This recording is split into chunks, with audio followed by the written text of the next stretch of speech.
Sewaktu saya ambil alih pemerintahan, saya semakin kaget. Saya tidak menduga parahnya korupsi tersebut. Tapi saya bertekad, saya harus tegakkan pemerintah yang bersih.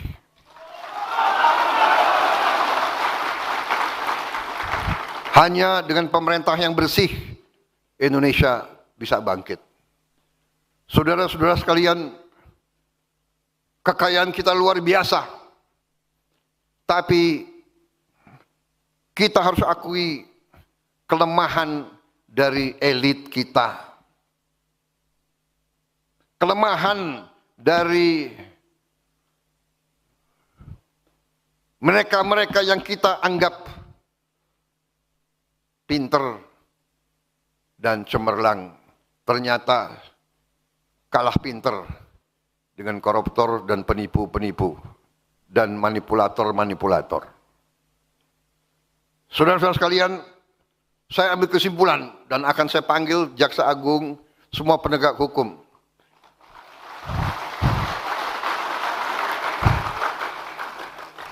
Ini PKS banyak juga tepuk tangannya ini.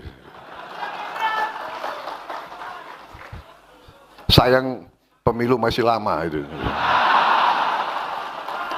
Enggak. Kembali nih. Serius, ini serius. Kalau banyak emak-emak aku grogi juga di sini. Enggak, ini serius ya, kembali. Saya akan panggil, ternyata iya, koruptor-koruptor itu memang luar biasa lihainya dan merugikan bangsa cukup parah. Dan korupsi yang paling besar, penyimpangan yang paling besar itu yang setengah korupsi. Atau korupsi yang tersamar. Ya, seolah legal tapi nyolong. Ini pinternya orang pinter. Repotnya orang pinter itu sering pinter nyolong. Aku heran juga ini gimana caranya itu. Jadi saudara-saudara, yang paling parah adalah kerugian sistemik. Ya, koruptor itu brengsek. Dia nyolong. Berat. Ada yang nyolong 2T, ada yang nyolong 3T. Ya kan saya lihat banyak geleng-geleng kepala. Nah inilah untuk orang PKS 2T banyak sekali.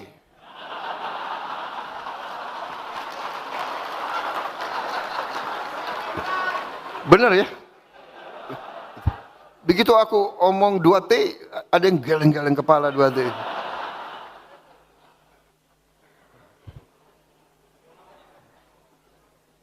Kalau saya cerita berapa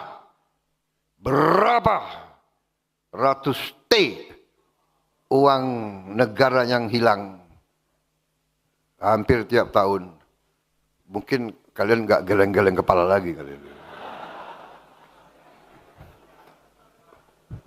Harus panggil dokter. Serius. Ini saya karena banyak wartawan, saya harus hati-hati bicara.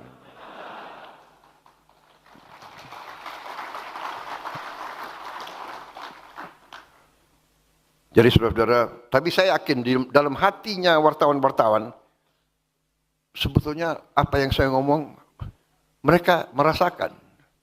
Karena wartawan pun penghasilannya sedikit. Benar. Yang mungkin duitnya banyak, ya bos-bos kalian. Tapi wartawan ya gajinya, ya kan? Jadi saudara-saudara, ini adalah yang saya lihat, ya, yang kita harus beresin nanti semua ini adalah suatu, menurut saya, perampokan sistemik. sistem yang dibuat dan kelengahan elit kita selama ini sehingga kekayaan kita terkeruk. Sebagai contoh,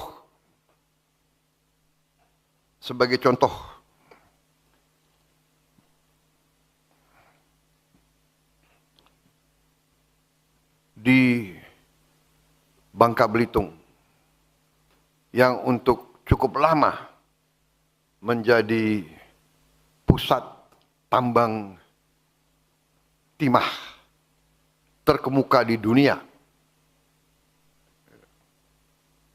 itu terdapat 1.000 tambang ilegal. 1.000 tambang ilegal.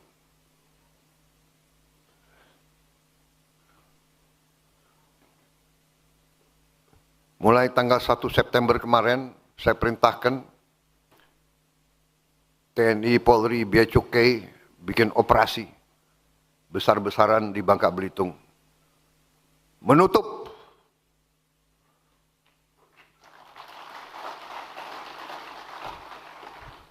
yang selama ini hampir 80% hasil timah tiap tahun diselundupkan tiap tahun.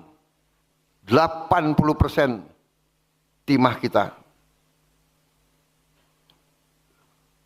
tutup dan nyelundupnya macam-macam.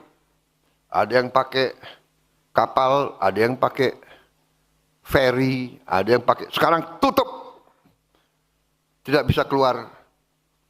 Sampan pun tidak bisa keluar. Kita perkirakan September, Oktober,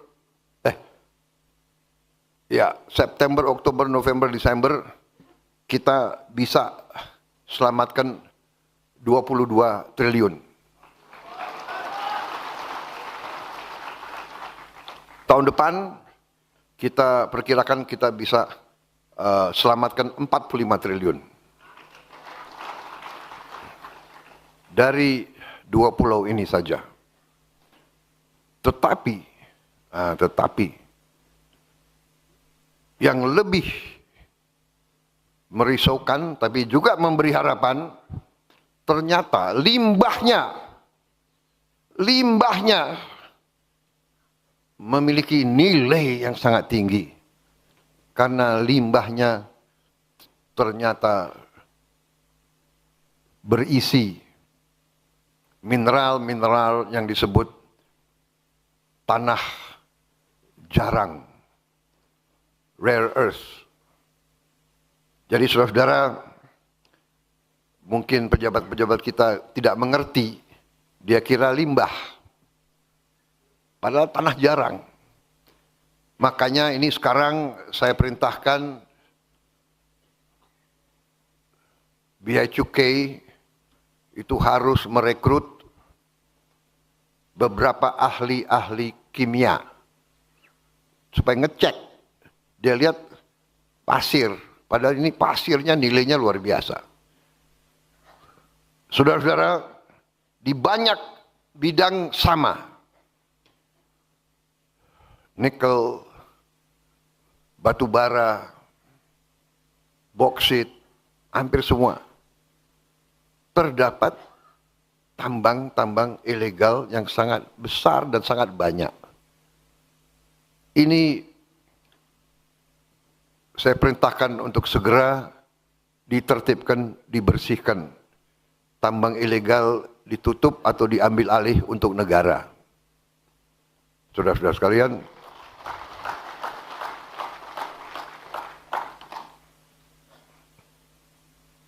dan ini menjanjikan bahwa bila kita tegakkan ini, insya Allah penerimaan negara jauh lebih besar, kebocoran-kebocoran kita tutup, sehingga negara akan punya kemakmuran.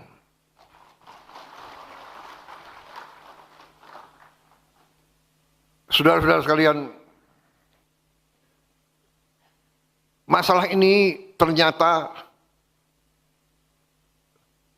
menyinggung kekuatan-kekuatan besar yang selama ini menikmati penyimpangan sistemik ini. Menikmati penyimpangan sistemik ini. Dan mungkin mereka terusik, mungkin mereka sedang menyusun perlawanan. Dan kita terus investigasi kerusuhan-kerusuhan berapa saat yang lalu, yang kita melihat indikasi ada keterlibatan kekuatan-kekuatan tertentu untuk bikin gaduh, untuk menghentikan pembangunan dan kebangkitan ekonomi Indonesia. Karena mereka tidak ingin Indonesia makmur. Mereka tidak ingin rakyat Indonesia hidup sejahtera. Mereka ingin meneruskan paradoks yang kita alami sekarang. Kekayaan begitu besar hanya dinikmati oleh segelintir orang saja. Ini yang akan saya lawan, ini akan saya lawan. Dan saya berharap saudara-saudara sekalian, semua partai politik termasuk PKS bersama saya, mari kita lawan ini.